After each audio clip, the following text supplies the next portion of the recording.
Bullying di tempat kerja, siapa yang bertanggung jawab? Saksi dan perusahaan dalam sorotan hukum.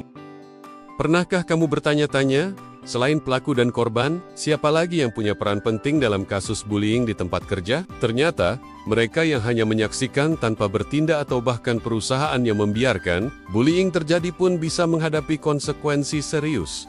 Dalam video ini, kita akan mengupas tuntas bagaimana hukum memandang peran saksi pasif dan tanggung jawab perusahaan dalam mengatasi bullying di dunia kerja. Ini bukan hanya soal hukum, tapi juga soal moral dan keadilan. Bullying di tempat kerja bukan hanya pertengkaran biasa. Ini adalah perilaku berulang yang disengaja untuk menyakiti, merendahkan, atau mengintimidasi rekan kerja. Dampaknya bisa sangat berat bagi korban, baik secara mental maupun fisik. Namun bullying tidak hanya soal pelaku dan korban saja. Ada pihak lain yang berperan, seperti rekan kerja yang melihat, tapi memilih diam, dan perusahaan yang mengetahui, tapi tidak bertindak. Fenomena psikologis yang disebut bystander effect menjelaskan mengapa banyak orang yang menyaksikan bullying tidak bertindak karena merasa itu bukan urusan mereka atau berharap orang lain yang melakukannya. Sikap pasif ini sangat berbahaya karena memberi ruang bagi pelaku untuk terus melakukan bullying tanpa gangguan. Tapi, bagaimana hukum memandang hal ini? Di Indonesia, secara umum hukum pidana tidak menghukum orang yang hanya menyaksikan bullying tanpa bertindak, kecuali jika ada kewajiban hukum khusus. Contohnya, dalam kasus bullying anak-anak, Undang-Undang Perlindungan Anak melarang membiarkan kekerasan dan memberikan sanksi pidana bagi yang membiarkan. Namun untuk bullying korban dewasa di kantor, belum ada aturan tegas. Di Amerika Serikat dan beberapa negara, saksi yang turut aktif dalam bullying, seperti menghina atau menyebarkan gosip, bisa dikenai sanksi pidana. Namun saksi yang hanya diam, umumnya sulit dikenai sanksi kecuali ada kewajiban khusus, menunjukkan bahwa hukum membedakan antara kelalaian pasif dan keterlibatan aktif. Walau tidak selalu bisa dihukum secara pidana, saksi yang membiarkan bullying melanggar kode etik dan nilai perusahaan yang mendukung lingkungan kerja sehat dan bebas intimidasi. Banyak perusahaan menetapkan sistem pelaporan yang mewajibkan karyawan melapor. Bila melihat bullying, tidak melapor bisa berakibat sanksi disiplin internal. Dalam ranah perdata, sulit menuntut saksi pasif, kecuali saksi tersebut punya kewajiban melindungi, seperti atasan atau manajer. Dalam ranah perdata, sulit menuntut saksi pasif, kecuali saksi tersebut punya kewajiban melindungi, seperti atasan atau manajer. Petugas HHTAR dan pengawas K3 bertanggung jawab menjaga lingkungan kerja aman dan bebas bullying. Jika lalai, mereka dapat dikenai sanksi internal dan administratif oleh perusahaan maupun instansi pengawas.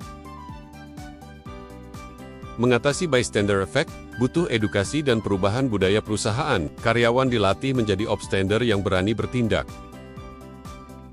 Pelatihan empati dan pemberdayaan karyawan menciptakan lingkungan kerja yang lebih aman dan suportif.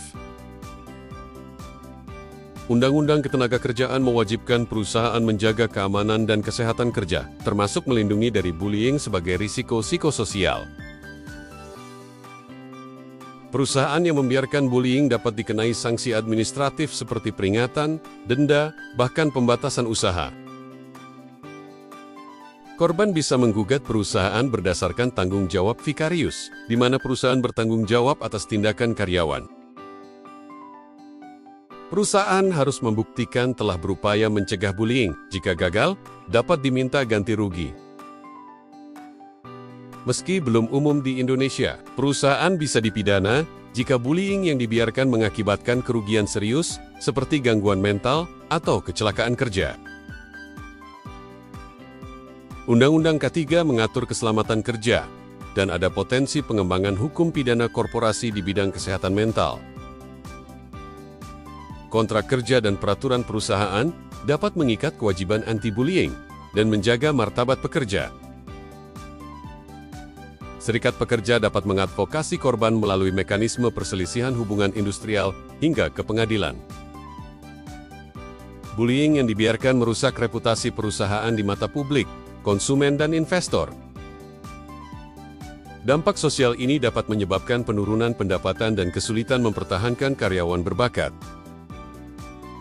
Di AS, perusahaan bertanggung jawab atas tindakan karyawan melalui doktrin respondeat superior.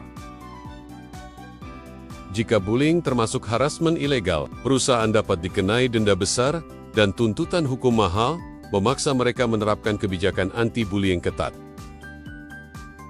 Indonesia mulai menuju regulasi yang lebih ketat terkait bullying di tempat kerja, menuntut perusahaan bertindak proaktif, mencegah dan menangani bullying. Konvensi ILO No. 190 menjadi acuan, dan revisi Undang-Undang Ketenagakerjaan diharapkan memperkuat perlindungan pekerja.